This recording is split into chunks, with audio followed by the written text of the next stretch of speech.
You know, I've learned over 67 years of living that every year you learn 2 or 3 big things, and they're bigs. I call them biggies. You learn 2 or 3 biggies every year. And over time, that experience, accumulating all those biggie things that you've learned over the years makes a big difference. This is a biggie. I just learned this not too awful long ago, but I learned it, and I didn't learn it. Somebody that got a puppy from me and got my puppy training system and raised their puppy, and she is fabulous. Wow, her training was awesome, but ran into a problem trying to hand her off to somebody else. And so we're going to talk about that in this video. You have to do this.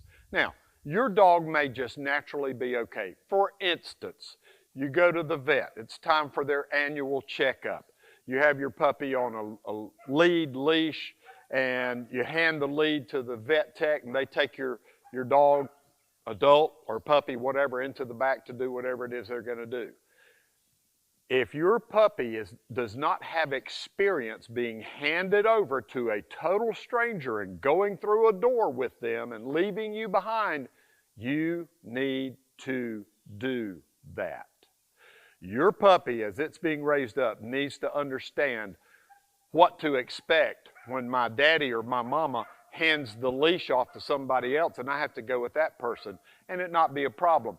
A lot of dogs, most dogs, it's not a problem. But if you have that particular dog that loves you so much and is so attached to you all day, every day, and all of a sudden it comes up, you got to go to the vet, or you got to, for some other reason, hand your dog off the leash to somebody else, and that dog does not need to have a total anxiety breakdown because, I'm leaving my daddy, this person's pulling me, I'm in trouble, You don't want that. You want your puppy to be acclimated to that as you're raising the puppy up. So I want you to practice this. Now, this is a regular leash, lead, brass, clip, everything. Got the little handle. I love this thing. It's very comfortable. But I turned it into a slip lead. I love slip leads, and I'll show you why. I'm going to bring Major over to my left side here in a little bit. I just click it on there, and you know, that's why it's called a slip lead. So I'm going to put this over Major's head, and you want the slip lead like this. You don't want it like this. You don't want it like that. You want it like this, okay?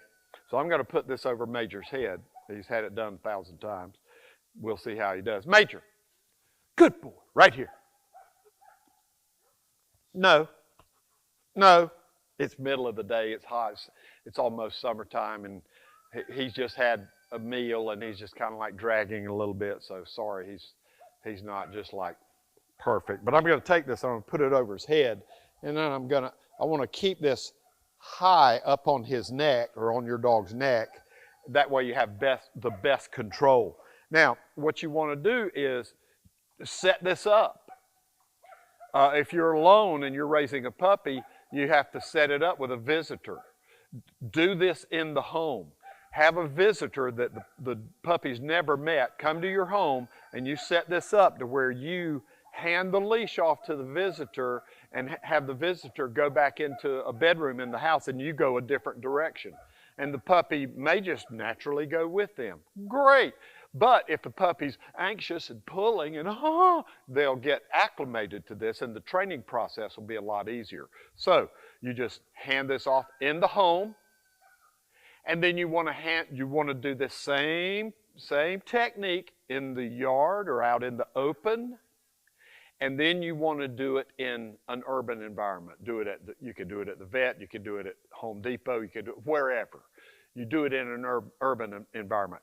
Get them great in the home, get them great on the property, and then get them great in public, and then there won't be any problem when the day comes. Who knows? I mean, if you don't train this, and all of a sudden, 5 years later, your puppy's obviously an adult, and you've never really done this, and there's a death in the family, and you got to go, and you got to board your dog. I mean, it's kind of like an emergency. We got to go, and you have to If your dog is one of those anxious dogs about this particular technique, and all of a sudden they have never really been trained to do this, and wow, the 5-year-old dog, and they're like, what are you doing? Where are you going?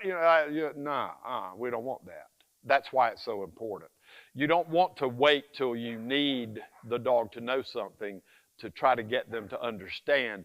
You want to acclimate them into the process so that when that kind of time comes, boom, easy peasy, okay?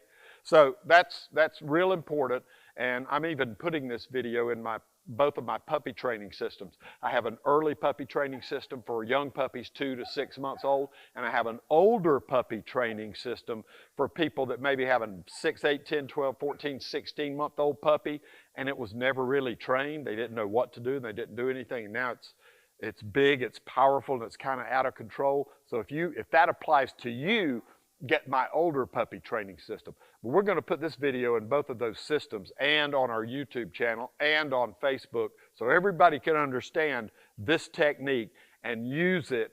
Train your dog, even if you have an older dog now. Maybe you don't have a puppy.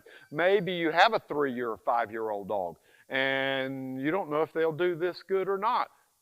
Go ahead and use this technique. Go ahead and practice with them so that if you do have to, they're acclimated to it and they're used to it and it's not a big problem, okay? Real simple. Thank all of you from all of us, GermanShepherdman.com.